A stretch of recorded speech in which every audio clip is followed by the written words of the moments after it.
Welcome back to மயில் academy YouTube channel. நம்ம NEET examinations, JE examinations படிச்சுட்டு இருக்கவங்களுக்காக physics ரிலேட்டடாக ரெகுலராக என்ன பண்ணிகிட்ருக்கோம், வீடியோஸ் போட்டுட்ருக்கோம்ப்பா. எக்ஸ்பெஷலாக பார்த்தோம் அப்படின்னாக்கா தமிழ் மீடியம் ஸ்டூடெண்ட்ஸ்க்கு முதற்கொண்டு என்ன பண்ணிகிட்ருக்கோம், தமிழில் என்ன பண்ணிகிட்ருக்கோம், வீடியோ போட்டுட்ருக்கோம். இன்றைக்கி நம்ம இயற்பியலில் என்ன சார் படிக்க போகிறோம் அப்படின்னாக்க இயக்கவியலில் 2வது வீடியோ. இந்த 2வது வீடியோவில் எதை பற்றி சார் இருக்கும் அப்படின்னு பார்த்தீங்க அப்படின்னாக்கா தொலைவு மற்றும் இடப்பெயர்ச்சி. இதை பற்றி நம்ம என்ன பண்ணலாம் பார்க்கலாம். ஓகேங்களா சார்? தொலைவு இடப்பெயர்ச்சி அப்படின்னா என்னங்க சார்? கண்ணா இங்கே பாருங்கள், நான் ஸ்கூல்லேருந்து என்னோடய வீட்டுக்கு என்ன பண்ணியிருக்கேன், 2 பாத்தில் என்ன பண்ணியிருக்கேன், 2 வழிப்பாதையை என்ன பண்ணியிருக்கேன், காமிச்சிருக்கேன். ஒன்று ரெட் கலரில் இங்கே பாருங்களேன், லேசர் பாயிண்டில் வச்சு காட்டிகிட்டு இருக்கேன் பார்த்தியா, இந்த மாதிரி போகிற மாதிரி. இன்னொன்று ரெட் கலர்லேருந்து அப்படியே ஸ்லைடாக இங்கே சீக்கிரமாக போகிற மாதிரி என்ன பண்ணியிருக்கேன், காமிச்சிருக்கேன். அப்போ இதில் ஒன்றை பற்றி நான் சொல்கிறது தான் என்ன அப்படின்னாக்கா என்னோட தொலைவுன்னு சொல்லலாம். இன்னொன்று பற்றி சொல்கிறது என்ன அப்படின்னாக்கா இடப்பெயர்ச்சி, தட் மீன்ஸ் அப்படின்னு சொல்லலாம். இங்கே நான் ரெட் கலரில் ட்ரான் பண்ணியிருக்கேன் இல்லையாப்பா, இந்த ரெட் கலரில் இருக்கிறதுக்கு பேர் தான் என்னது தொலைவு அப்படின்றத என்ன பண்ணுறேன், மென்ஷன் பண்ணுறேன். அந்த தொலைவு அப்படின்றத எப்படிங்க சார் சொல்லுவோம் அப்படின்னாக்க கடந்த தூரம் அப்படின்றத சொல்லலாம், இல்லை மொத்த நீளம் அப்படின்றத என்ன பண்ணலாம், எக்ஸ்பிரஸ் பண்ணலாம். ஸோ அப்போ டோட்டலாக நம்ம இந்த ஸ்கூல்லேருந்து இங்கே இருக்கிற வீட்டுக்கு போகிறதுக்கு நான் இந்த பாதையை என்ன பண்ணேன், தேர்ந்தெடுக்கிறேன் அப்படின்னாக்க இதுக்கு பேர் தான் என்னது தொலைவு அப்படின்றத என்ன பண்ணுறோம் சொல்கிறோம். சார் இடப்பெயர்ச்சினா என்னங்க சார்? என்னது இடப்பெயர்ச்சினா என்னங்க சார்? இங்கே பாருங்கள், நான் க்ரீன் கலர் இது எடுத்துக்கிறேன்ப்பா. இடப்பெயர்ச்சி அப்படின்றது ஒன்றும் இல்லைப்பா. இடப்பெயர்ச்சி அப்படின்றது இப்போ நான் ஷார்ட்டஸ்ட்டு பார்த்து என்ன பண்ணியிருக்கேன், தேர்ந்தெடுத்திருக்கேன் பார்த்தீங்களா, இதுதான் என்னது என்னோட இடப்பெயர்ச்சி அப்படின்னு சொல்லுவாங்க. நானும் இந்த இடத்துலையும் ஸ்கூல்லேருந்து என்னோட வீட்டுக்கு நடந்து போகிறேன். பட் இந்த மாதிரி வளைஞ்சு போகாமல் டைரெக்டாக என்ன பண்ணியிருக்கேன், ஷார்ட்டஸ்ட்டு பார்த்து, அதாவது குறுகிய பாதை அப்படின்றத என்ன பண்ணலாம் சொல்லலாம். இந்த குறுகிய பாதை அப்படின்றத சொல்கிறதுக்கு பேர் தான் நம்ம இடப்பெயர்ச்சின்னு சொல்கிறோம். சார் இதுதான் நம்ம தொலைவுக்கும் கடந்த தூரத்துக்கும், தட் மீன்ஸ் கடந்த தொலைவுக்கு எப்படி வேணால் வச்சுக்கோங்க, அதுக்கும் நம்மளோட இடப்பெயர்ச்சிக்கும் இருக்கிற மெயின் டிஃப்ரென்ஸா சார் அப்படின்னு கேட்டோம்னா இது ரெண்டும் தான்ப்பா. அதுவும் இல்லாமல் மெயினாக என்ன பண்ணுறேன் அப்படின்னாக்க ஒரு இதை காட்டுறேன், ஒரு எக்ஸ்பிரஷன் காட்டுறேன். என்ன அப்படின்னாக்க இடப்பெயர்ச்சின்னு வச்சுக்கோங்களேன். இந்த இடப்பெயர்ச்சியை நான் என்ன பண்ணுறேன், மேக்னிடியூட் எடுக்கிறேன், அதாவது எண் மதிப்பு எடுக்கிறேன். என்னோட தொலைவுக்கு நான் என்ன பண்ணுறேன், எண் மதிப்பு எடுக்கிறேன். எண் மதிப்புனா என்னன்னு தெரியுதுங்களா? மைனஸில் இருந்துச்சுனாலும் ப்ளஸில் இருந்துச்சுனாலும் என்ன பண்ணுறேன், ப்ளஸில் வச்சுருக்கேன்னு வச்சுக்கோங்களேன். அப்போ இது ரெண்டையும் கம்பேர் பண்ணுறப்ப யார் சார் பெருசாக இருப்பாங்க அப்படின்னாக்கா கண்டிப்பாக தொலைவு தான் பெருசாக இருப்பாங்க. அப்படி இல்லைனாக்கா ஈக்குவல் டுன்னு இருப்பாங்க. கண்டிப்பாக இடப்பெயர்ச்சி அப்படின்றது கண்டிப்பாக என்றைக்குமே என்னவாக இருக்காது, தொலைவை கம்பேர் பண்ணுறப்ப இடப்பெயர்ச்சி பெருசாக இருக்காது. இதுதான் ரொம்ப முக்கியமான விஷயம். இப்போ இங்கே இருக்கிற தொலைவும் ஓகேங்க சார், இங்கே இருக்கிற இடப்பெயர்ச்சி எனக்கு புரிஞ்சிருச்சு. இப்போ இது ரெண்டுமே பார்த்தோம் அப்படின்னாக்க ஸ்கேலர் குவான்டிட்டி, அதாவது ஸ்கேலர், அதாவது நான் வீட்டிலேருந்து இங்கே நடக்கிறதுக்கு 2 கிலோமீட்டர் ஆச்சு, இல்லை 3 கிலோமீட்டருக்கு என்ன பண்ணிட்டேன், அங்கேருந்து வேற ஒரு இடத்துக்கு போனேன். அப்போ கிலோமீட்டர், இல்லைனாக்க நான் இத்தனை அடியில் இருக்கேன், இத்தனை ஃபீட்டில் இருக்கேன், ஃபீட் அடி. ஸோ ஓகேங்களா, இந்த மாதிரி லென்த்து, இந்த மாதிரி தொலைவை பற்றி பேசுகிறது என்னது அப்படின்னாக்க நம்ம நீளத்தை பற்றி பேசுகிறது தான் என்னது இந்த தொலைவோட கான்செப்ட், இடப்பெயர்ச்சியோட கான்செப்ட். இதுக்காக என்ன பண்ணியிருக்கோம் அப்படின்னாக்க ஒரு எக்ஸாம்பிள் போட்டிருக்கோம்ப்பா, பார்க்கலாம். எடுத்துக்காட்டு நம்பர் 1. ஓகேங்களா, இங்கே பாருங்கள், ஹைலைட்டர் வச்சுக்கலாம். ஒரு மனிதன் தன் வீட்டிலிருந்து தொடங்கி 50 மீட்டர் வடக்கு நோக்கி நடந்து பின்பு கிழக்கு நோக்கி திரும்பி என்ன பண்ணுறாரு, கிழக்கு நோக்கி திரும்புகிறாரு. திரும்பிட்டு 40 மீட்டர் நடக்கிறாரு. பின்பு 20 மீட்டர் தெற்கு நோக்கி நகர்த்துறாரு. ஓகேங்களா, வேற இன்னொரு கலர் எடுத்துக்கலாம்ப்பா, பேனா எடுத்துக்கலாம். அவங்க என்ன சொல்கிறாங்க, நகர்ந்த பிறகு தனது அலுவலகத்தை அடைகின்றான். மனிதன் தனது வீட்டிலிருந்து அலுவலகத்திற்கு சொல்லும் மொத்த தூரம் என்ன?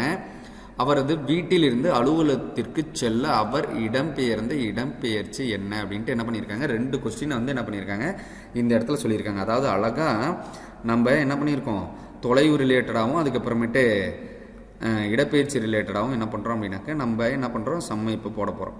ஓகே, இப்போ நான் முதல்ல சொல்லிக்கிறேன்ப்பா, நம்மளோட வடக்கு தெற்கு கிழக்கு மேற்கு அப்படின்னு சொல்கிறோம் பார்த்தியா, ஆஸ் பர் நம்ம என்ன எடுத்துக்குவோம், இந்த டைரக்ஷனில் இருக்கிறப்ப நம்ம இதுதான் ஆரிஜின். இந்த ஆரிஜின்லேருந்து பார்த்தோம் அப்படின்னாக்க கிழக்கு, கிழக்குக்கு ஆப்போசிட் மேற்கு, இது வடக்கு, இது தெற்கு அப்படின்ற பாயிண்ட்டை வந்து என்ன பண்ணிக்குவோம் எப்பயுமே எடுத்துக்குவோம். ஓகே, இப்போ அவங்க வந்து என்ன சொல்கிறாங்கன்றதை என்ன பண்ணிக்கலாம் தெளிவாக பார்க்கலாம். அந்த இதில் பார்த்தோம் அப்படின்னாக்க ஒரு டயக்ராம் போட்டுக்கிறேன். ஒரு மனிதன் தன் வீட்டிலிருந்து தொடங்கி, வீடுன்றதை நான் வந்து என்ன பண்ணிக்கிறேன் இந்த இடத்துல வச்சுக்கிறேன். ஒவ்வொன்ற பாயிண்ட்டை என்ன பண்ணிக்கிறேன் மென்ஷன் பண்ணிக்கிறேன். வீட்டிலிருந்து 50 மீட்டர் வடக்கு நோக்கி, வடக்கு நோக்கினா என்ன பண்ணணும் மேல் நோக்கி போடணும் 50 மீட்டர் அப்படின்றதுனால என்ன பண்ணிக்கிறேன் 50 மீட்டர் அப்படின்றத என்ன பண்ணிட்டேன் எடுத்துட்டேன். வடக்கு நோக்கி அப்படின்றத போட்டதுனால நான் இந்த பாயிண்ட்டை ஏ அப்படின்றத என்ன பண்ணிக்கிறேன் ஃபிக்ஸ் பண்ணிக்கிறேன். ஏ பாயிண்ட் ஓலேருந்து ஏக்கு வந்து எவ்வளோ இருக்குது 50 மீட்டர். வடக்கு நோக்கி நடந்து பின்பு கிழக்கு நோக்கி திரும்பி 40 மீட்டர் நடக்கிறார். அப்போ இங்கேருந்து என்ன பண்ணுறாரு 40 மீட்டர் என்ன பண்ணுறாரு கிழக்கு நோக்கின்றதுனால இந்த டைரக்ஷனில் போட்டிருக்கேன். இதுக்கு பேர் வந்து என்னென்னு வச்சுருக்கேன் பீன்றது வச்சுருக்கேன். பின்பு தெற்கு நோக்கி 20 மீட்டர், தெற்கு நோக்கினாக்க கீழ் நோக்கி அப்படின்றது அர்த்தம். 20 மீட்டர் அப்படின்றத என்ன பண்ணிட்டேன் போட்டேன். இதுதான் வந்து என்னோட சி. தனது அலுவலகத்தை அடைகிறான். அப்போ சி இந்த பொசிஷனில் தான் கண்ணு என்ன இருக்குது எனக்கு பாருங்க, இந்த இடத்துல தான் எனக்கு வந்து என்ன இருக்குது அப்படின்னாக்க என்னோட அலுவலகம் இருக்குது. ஓகேங்களா. இப்போ நான் வேறு ஒரு கலர் எடுத்துக்கிறேன். இப்போ இந்த இதில் பொறுத்த வரைக்கும் அவங்க என்ன சொல்கிறாங்க, மொத்த தூரம் என்ன அவரது வீட்டிலிருந்து செல்ல அவர் இடம்பெயர்ச்சி என்னன்னு கேட்குறாங்க. இங்கே பாருங்க, மொத்த தூரம் அப்படின்றத நான் இப்போ ஃபஸ்ட்டு இது போடுறேன்னு வச்சுக்கோங்களேன். அது மொத்த தூரம் அப்படின்னு கேட்குறப்ப நான் அழகாக என்ன சொல்லலாம், அவர் வீடு வந்து எங்கே இருக்குது ஓ பாயிண்டில் இருக்குது, அவரோட அலுவலகம் எங்கே இருக்குது சி பாயிண்டில் இருக்குது. அப்போ இங்கேருந்து எப்படி நடந்து போயிருக்கிறாருன்னு சொல்லியிருக்கிறாங்க, O to A plus A to B plus B to C. ஓகேங்களா. அப்போ டோட்டலாக அவர் எப்படி நடந்திருக்கிறாரு 50 metre plus 40 metre plus 20 metre that's equal to 110 metre அப்படின்றது நடந்திருக்கிறாரு. ஓகேங்களா. அதுக்கடுத்து என்னங்க சார் பண்ணியிருக்கிறாங்கன்னு பார்க்கலாம். ரெண்டாவது கொஸ்டின் வந்து என்ன கேட்குறாங்கன்றதை பார்க்கலாம். என்ன கேட்டிருக்காங்க, அவன் இடப்பெயர்ச்சிக்கு நம்ம சொல்லியிருந்தோம் குறுகிய பாதை அப்படின்னு சொல்லியிருந்தோம். அப்போ என்ன பண்ணலாம், இங்கேருந்து ஓலேருந்து சிக்கு எப்படியாச்சும் ட்ரா பண்ண முடியுமா சார் அப்படின்னாக்கா இந்த லைனில் ட்ரா பண்ணலாம். அப்போ இங்கேருந்து எனக்கு ஆல்ரெடி இது வரைக்கும் எவ்வளோ இருக்குது 40 மீட்டர் அப்படின்றது எனக்கு தெரியும். இதை வந்து டி அப்படின்ற ஒரு பாயிண்ட்டாக எடுத்துக்கிறேன். இந்த பாயிண்ட் இருக்குங்க இல்லைங்களா சி டு டி, இதை தான் நான் வந்து என்ன பண்ண போகிறேன் கால்குலேட் பண்ண போகிறேன். எப்படிங்க சார் கால்குலேட் பண்ண போகிறேன் அப்படின்னாக்க டோட்டல் டிஸ்டன்ஸ் 50 மீட்டர் அப்படின்றது தெரியும். ஓ டு ஏ வந்து எவ்வளோ 50 மைனஸ் பி டு சி அவங்க நடந்திருக்கிறது வந்து எவ்வளோ 20. அப்போ டோட்டலாக இந்த டிஸ்டன்ஸ் வந்து எவ்வளோ இருக்குது 30 மீட்டர் இருக்குது. அப்போ இது எனக்கு என்ன இருக்குது ஆஸ் பர் பித்தாகரஸ் தியரத்தில் எனக்கு 2 சைட்ஸ் மாதிரி இருக்குது. ஹைப்பத்தெனிஸ் அதாவது கர்ணமாக விட்டுட்டோம் அப்படின்னாக்கா மீதி இருக்கிற 2 சைடு மாதிரி இருக்குது. ஓகேங்களா. இப்போ இடப்பெயர்ச்சி அப்படின்றத நான் இப்போ கேட்குறேன் அப்படின்னாக்க இடப்பெயர்ச்சிக்கு நான் வந்து என்ன பண்ணலாம், என்னோட இந்த டிஸ்டன்ஸ் இருக்குது இல்லைங்களா, இப்போ நான் காட்டுறேன் இல்லைங்களா, இந்த டிஸ்டன்ஸ் அதாவது இந்த ஷார்ட்டஸ்ட்டை பார்த்து என்ன பண்ணலாம் கால்குலேட் பண்ணலாம். அப்போ இதுதான் இடப்பெயர்ச்சி அப்படின்றது என்ன பண்ணுறோம் நம்ம சொல்கிறோம். அப்போ இடப்பெயர்ச்சி அப்படின்னு நான் எடுத்துக்கிட்டேன் அப்படின்னாக்க என்ன சொல்லலாம், ரூட் ஆஃப் என்ன சொல்லலாம் 40 metre square plus 30 metre square. ஏன் ஓடின்றது ஒரு சைடு, சிடி அப்படின்றது ஒரு சைடு, ஓசியை தான் நான் வந்து என்ன பண்ண போகிறேன் கால்குலேட் பண்ண போகிறேன்.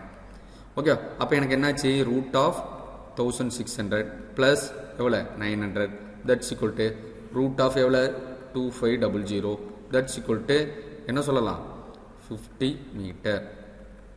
ஓகே. அப்போ அவங்க இந்த கொஸ்டினில் என்ன பண்ணியிருக்கோம், நம்ம தொலைவு அப்படின்றதையும் என்ன பண்ணியிருக்கோம் மொத்த தூரம் அப்படின்னு எடுத்துக்கிட்டோம் அப்படின்னாக்க தொலைவுன்றதை என்ன பண்ணியிருக்கோம் கண்டுபிடிச்சிருக்கோம். எவ்வளோ தொலைவு அப்படின்னு நீங்கள் எடுத்துக்கிட்டீங்க அப்படின்னாக்க எவ்வளோ 110 மீட்டர். அதுக்கப்புறமேட்டு இடப்பெயர்ச்சி அப்படின்றத நீங்கள் எடுத்துக்கிட்டீங்க அப்படின்னாக்க இடப்பெயர்ச்சி ஆல்ரெடி போட்டிருக்குமா, இடப்பெயர்ச்சி அப்படின்னு எடுத்துக்கிட்டோம் அப்படின்னாக்கா 50 மீட்டர். அப்போ தொலைவு நம்ம வந்து ஒரு இதை சொன்னோம் என்னன்ட்டு ஒரு எண் மதிப்பை வச்சு என்ன பண்ணியிருந்தோம் ஒன்று சொல்லியிருந்தோம். என்னங்க சார் சொல்லியிருந்தீங்க, இடப்பெயர்ச்சி அதோட எண் மதிப்பு மேக்னிடியூடும் தொலைவு அதோட எண் மதிப்போடும் என்ன பண்ணுறேன் பார்க்குறேன். அப்போ இடப்பெயர்ச்சின்றது கம்மியாக இருக்கும், அப்படி இல்லைன்னா ஈக்குவலாக இருக்குன்னு சொல்லியிருக்கேன். அப்போ இங்கே எவ்வளோ இருக்குது 50 இருக்குது, இங்கே எவ்வளோ இருக்குது 110 இருக்குது. அப்போ இப்படி இருக்குது. அப்போ இந்த கண்டிஷன் சாட்டிஸ்ஃபை ஆகுதா? அப்போ தொலைவும் இடப்பெயர்ச்சியும் அழகாக என்ன பண்ணிக்கிட்டீங்க, கற்றுக்கிட்டீங்களா? ஓகேவா? இது மாதிரியே நம்மளோட ரெகுலர் வீடியோஸில் நம்ம வந்து என்ன போட போகிறோம் அப்படின்னாக்க, இனிமேட்டு ரெகுலராக நம்மளோட யூடியூப் சேனலில் ரெகுலராக இந்த மாதிரி வித் ஒரு எக்ஸாம்பிளோட அந்தந்த டாப்பிக்கு என்ன பண்ண போகிறோம், வீடியோஸ் போட போகிறோம்ப்பா. பாருங்கள். தேங்க்யூப்பா. நம்மளோட ஆஃபீஸ் எங்கே இருக்குன்றதை நான் ஆல்ரெடி ஃபஸ்ட்டு ஸ்லைட்லேயே சொல்லியிருந்தேன். நம்மளோட ஏவிஆர் சர்க்கிள் இருக்கு இல்லைங்களா, சேலத்தில் ஏவிஆர் சர்க்கிளில் மயில் அகாடமி இருக்குது. ஓகேங்களா? காண்டாக்ட் நம்பரும் அதில் வந்து என்ன பண்ணியிருக்கோம், ப்ளேஸ் பண்ணியிருக்கோம். நம்மளோட மயில் அகாடமி யூடியூப் சேனலில் ரெகுலராக பாருங்கள். எந்த டவுட்டாக இருந்துச்சுனாலும் என்ன பண்ணுங்கள், டேக் பண்ணுங்கள். உங்களுக்கு அது ரிலேட்டடாக என்ன பண்ணிக்கிட்டே இருப்போம், போஸ்ட் பண்ணிகிட்டே இருப்போம். தேங்க்யூப்பா.